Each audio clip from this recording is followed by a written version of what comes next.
The Bible says many times that God is the father of orphans, those abandoned by their mothers and fathers.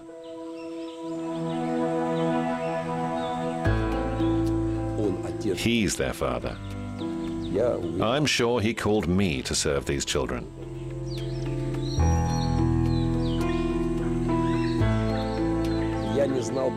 I didn't know how to feed them. I borrowed money at 10% interest a month. One day I came home totally depressed. I fell into bed, and at around midnight, I heard a voice. It was strong, powerful, and yet very tender. It said, "These are my children. I'll give you what you need."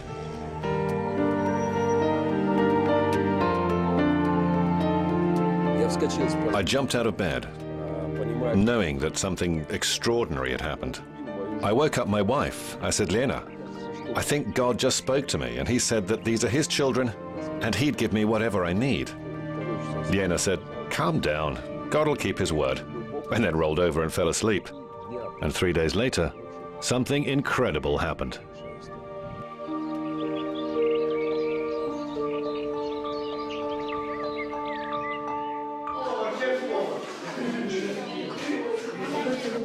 Oh Lord, bless this food and the hands that prepared it. I didn't know where to get $100. But in 3 days, someone led me into the office of the most successful businessman in Ukraine. I told him about the children and how they used to live in city basements and then came to live in my rundown house. The guy just smiled, shook my hand and said, "Go, Pastor, do your good work." In just 4 months, they built a completely new house out of the ruins. Hey, gang! Hi! What have we got here then? Soup! There used to be an iron grid on cinder blocks, over there, where the kids we rescued used to sleep. We tried to give them new clothes, to wash them, and to get the lice out of their hair. Right here, the Republic of Pilgrims began. I finished, ha ha ha!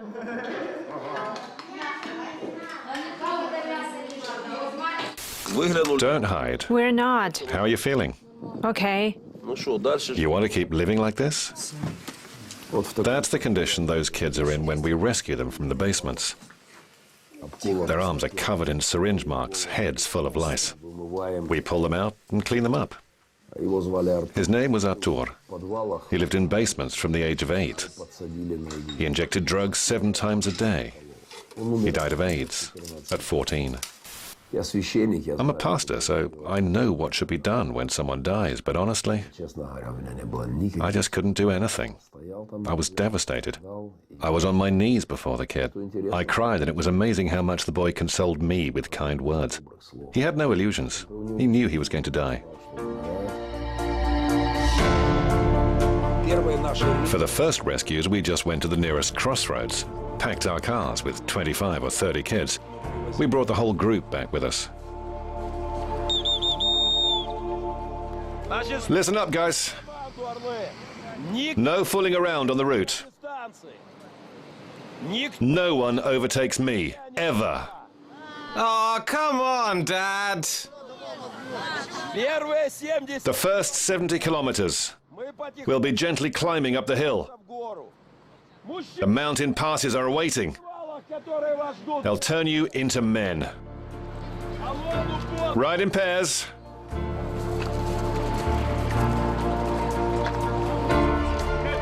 I'm a musician and I've never cycled before, but here I am. It was so hard. My legs felt like they'd fall off. My bike was about to collapse in the asphalt, but thank God I got a second wind. We do it so Russia will be without orphans. We tell our own stories.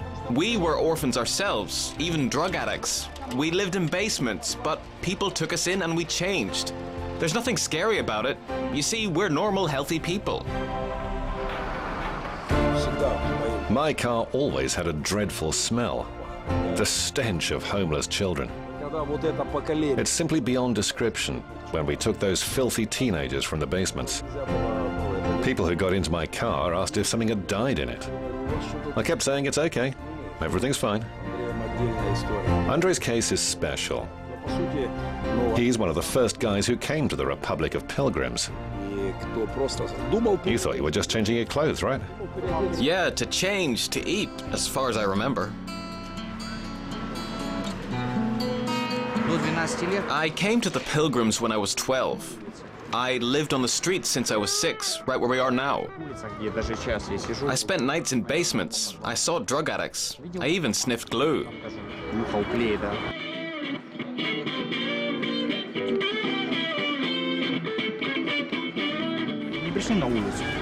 If they hadn't come to our basement at that time to feed us, I think I would be in prison now, just like so many of my friends. My life has changed completely. At the very least, I'm alive.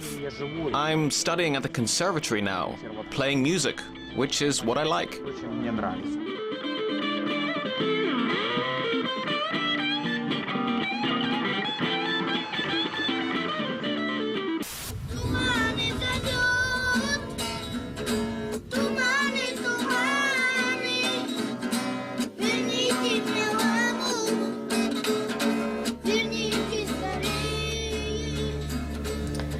I escaped from the orphanage 39 times. I felt nobody needed me there. My dad died. My mother is drinking. In my life, I want to become a champion. Who's my first rival? Me! Okay then. Hit my chin. You get a bottle of cola. Just that? This guy's serious. What do you think? Doesn't matter that he's short, he's serious. Ah, you got me! Get him his prize!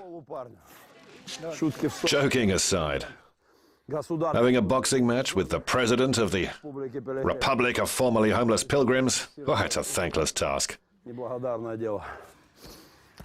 got me. 3 times on the jaw, once in the eye. At first, we talked to the homeless children and drug addicts. We urged them to come with us, to change their lives, to stop them from killing themselves. But after burying yet another boy, I just said, I'm not just talking to the kids in basements on the streets anymore.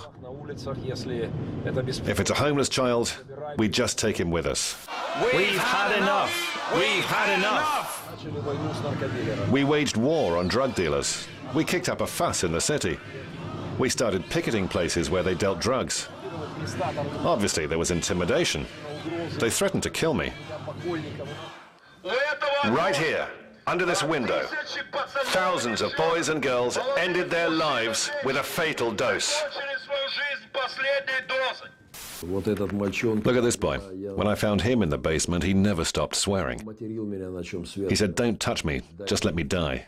He was stinking, filthy, his legs and arms were twisted and he couldn't walk. He was so damp all over that it just ran down your neck because he had to be carried out. We cleaned him up, and after 3 weeks we took him with some of the other pilgrims to a children's camp. The boys there put him on a chair and bathed him in the sea. That day, when the sun was setting, he called me and said, "Pastor, forgive me. I'm an idiot. I just didn't listen to you." Hi, fellow pilgrims! Hello, Pastor! Congratulations! Boating season is now open! Here, we're going to beat the world record.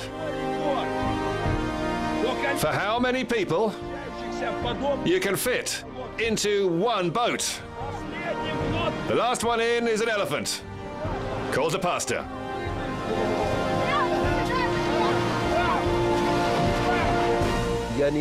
I didn't think I'd become an adoptive father, but as my life became intertwined with theirs, I began to treat them like my own. When you take a child, save him from drug abuse, wipe the dirt from his face and help rehabilitate him, it's quite impossible to say to him, go back to the orphanage, especially if you know the boys escaped from there 100 times. So we began adopting the children. We took one, then another, and one more and yet more again. We just can't stop. Nikolai is my 31st adopted son. At first, when we were out walking, he panicked, even if you let him go alone for just a short distance. But now, he can walk freely. And he says to me, "Dad, I feel the strength inside." They say about Cossacks and cowboys and horsemen that the best compliment is he grew up in the saddle. I can say that about my guys. Potholes! They grew up in the bike saddle. They're fighters. I asked Nikolai, how did you become my real son? I never changed your diapers, did I? Dad is probably the kindest soul in the world. Whenever you come up to him, his eyes are so kind. You see his heart in them, even if he's tired. He can't abandon a child. He knows that they wouldn't survive, so he endures to the end. Nikolai's a special case.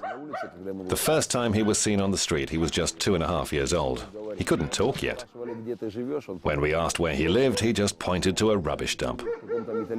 They lived in some metal container, even in the freezing cold, huddled in rugs like mice. You'd go begging, jealous of people. I'd go to the dump in the morning to find something to eat, to steal or beg for food at the market, and I'd see children going to school with their parents. It hurt to see that, a lot. He got through 40 tubes of glue a day. The court said he'd committed 4 robberies a night. If you multiply that by the time he spent on the streets, I can't imagine how many robberies he committed.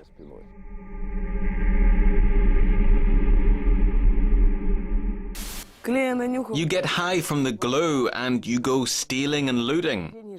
You need money to buy vodka, beer. I'd already been arrested,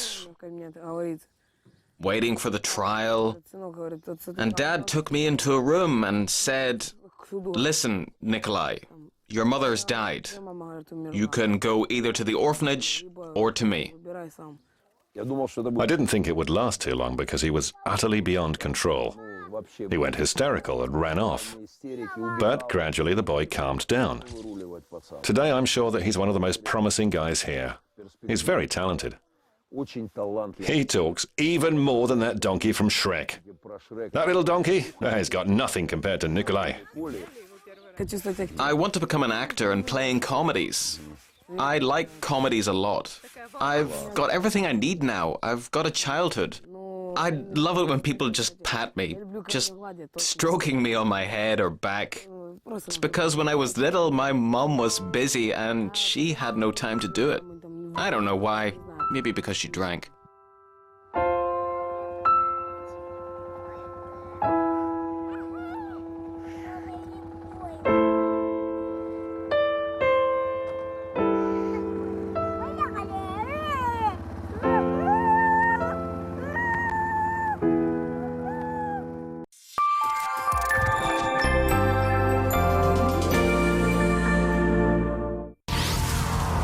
So now we have a hole-poking toxin in the blood of our fetuses, which gets in their brain because there's no blood-brain barrier developed at that stage.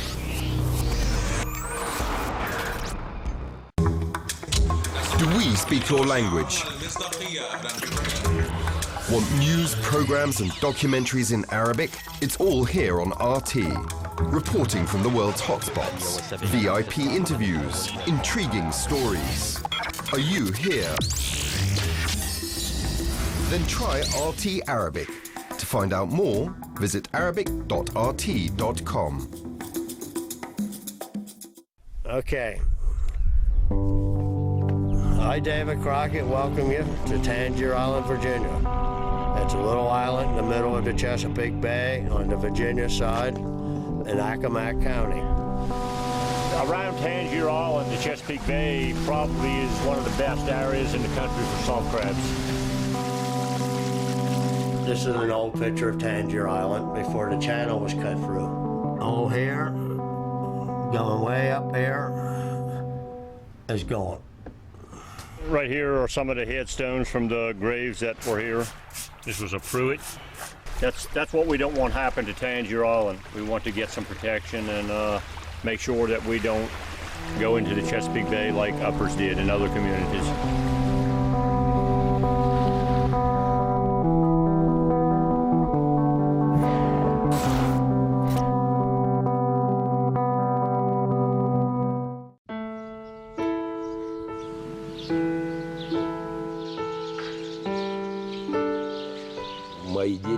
My children make me very happy.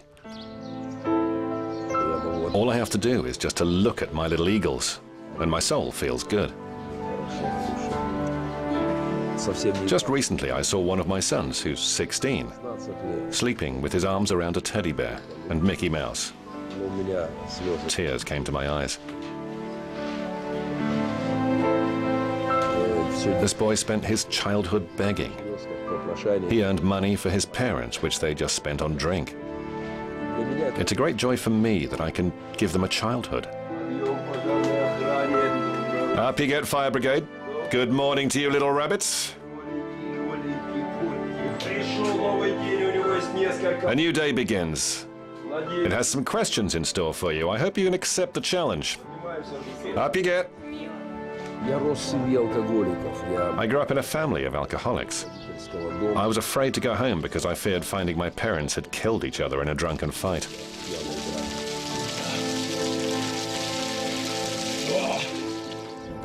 Maybe that's why it's easy for me to understand my adopted sons, whose own parents were also alcoholics or drug addicts. Okay, Dad, my turn. Remember the rule. Slowly, slowly, gently pour it. All right, Dad. I think God saved me. It's a miracle for me. I don't know what I would do if it weren't for this family. I would have been dead now, or would have been living on the streets. I spent the first nights on the roof. Sometimes I had to go to the train station to spend the nights in the winter. I was little and I pressed hard against the radiator and slept like that. I unloaded watermelons at the market. I earned money. I brought watermelons and some food to my house, knocked on the door and ran off. I was afraid my father would beat me for that. Then my mum died right on Women's Day. I wanted to congratulate her, and afterwards my dad came to see me. I was 11 when they were gone. It's been 5 years since. I want to have a family. I want a couple of kids of my own and adopt 3 or 4 children.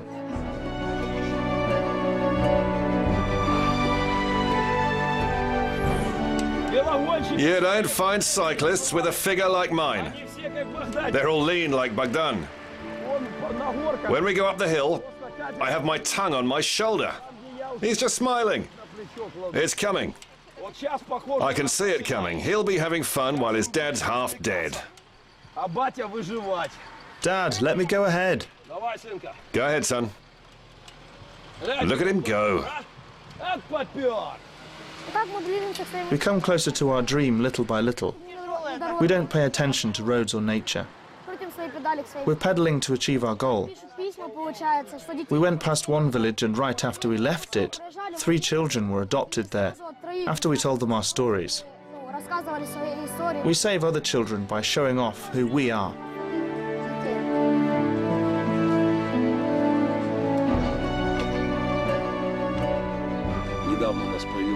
Not long ago, we took a new boy into our family. He's my 32nd adopted son. He's 8. My own son is 5, but they look alike. So my son came up to me and said something that made me burst into tears instantly. He said, "Daddy, Mummy, I understand that Danila's mummy died. I have to share my mummy and daddy with him. My son's 5. He's living in his own little world and he's already so selfless. It's fantastic. When we adopted our first children, our friends were in shock. They thought we would get tired and give up, that we would fail because it's very hard and we would come back to a normal life. But these friends adopt children now. Are you mine or not? Yours? Yeah, you're mine. No. You mine? Oh yeah, yours. No, he doesn't get it yet. He's still new. He's number 32. Where did I put that label on you, huh? On the ear? On the back? I can't remember where it is. They wanted to take him to the orphanage. The head of the orphanage wanted to do it at once, but I said, no, he's got a brother. Our mother died after a second bout of pneumonia. I'm his brother, so I had the right to take him with me. We fought for him, and we won.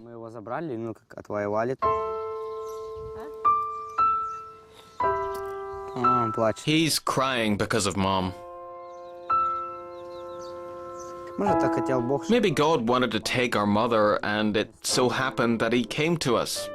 I can bring him up here, so he doesn't repeat my mistakes.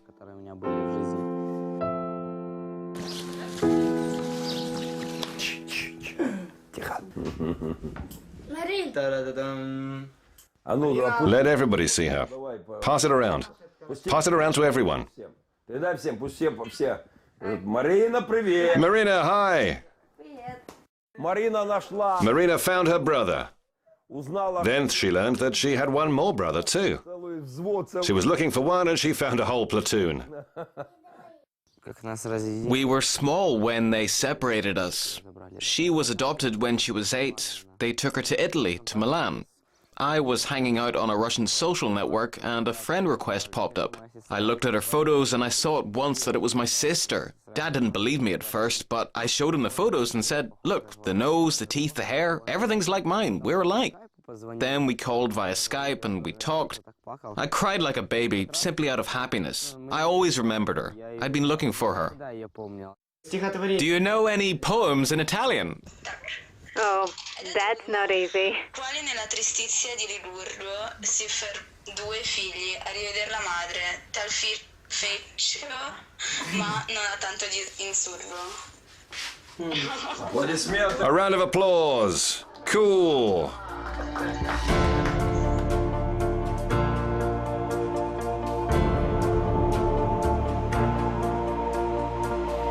Our dream can be summed up in just a few words. Russia and the world with no orphans.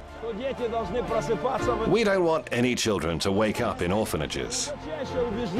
We firmly believe that there are parents out there for every child. So if it should happen that one child is left without his own parents, then other people should turn up and embrace them and treat the child as their own. Dad, I think we're ready to take part in the Tour de France. They ride on smooth roads. Tour de France is in Europe. We're on Siberian roads. That means we're better. Potholes! They don't have potholes in the Tour de France. We do.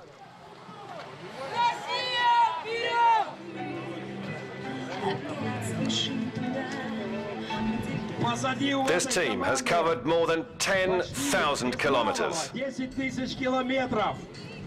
The whole of Ukraine, Central Russia, the Urals, and almost all of Siberia. Homeless kids who grew up in basements around sewage and heating pipes. Today they go around the world with their adoptive parents, calling on people not to be afraid, to overcome their fears, myths, stereotypes and prejudices, and just go to the orphanages to bring children home.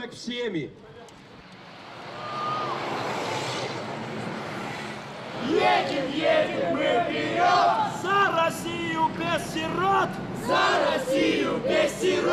Не страшны нам бури ветры! Не страшны нам бури ветры! Крутим сердце километры! Крутим сердце километры! This bicycle is from Italy. I got it from a professional cyclist who took part in the Tour de France.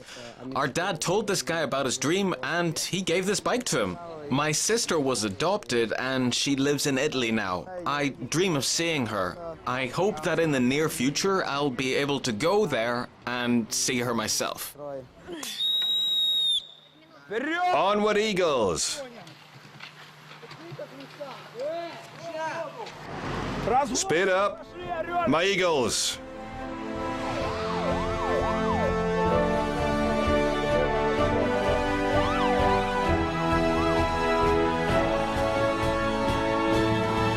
Hooray! Lake Baikal! Woo!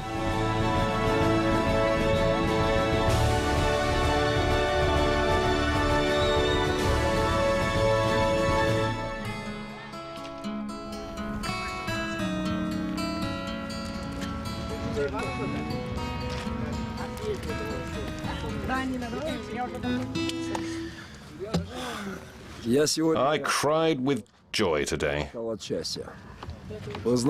know that once in a while I get overcome with happiness. Today was one such day. Perhaps it's because I'm exhausted, but it's not just that. I'm really proud of you guys. You've heard me say that before, but I'm not just saying it. There will be people who will adopt kids in a week, in a month, in half a year. I'm 100% sure of it. Absolutely. And that's what makes this tour worthwhile. Детям вечно досаден их возраст и быт, и дрались мы досаден до смертных обид, но одежды латали нам матери в срок, мы же книги глотали пьянее от строк. Испытай, завладев еще теплым мечом и доспехи надев, что почем, разберись, кто ты трус или избранник судьбы, и попробуй на вкус настоящей борьбы. That was a prayer from my childhood. I didn't know back then who to pray to.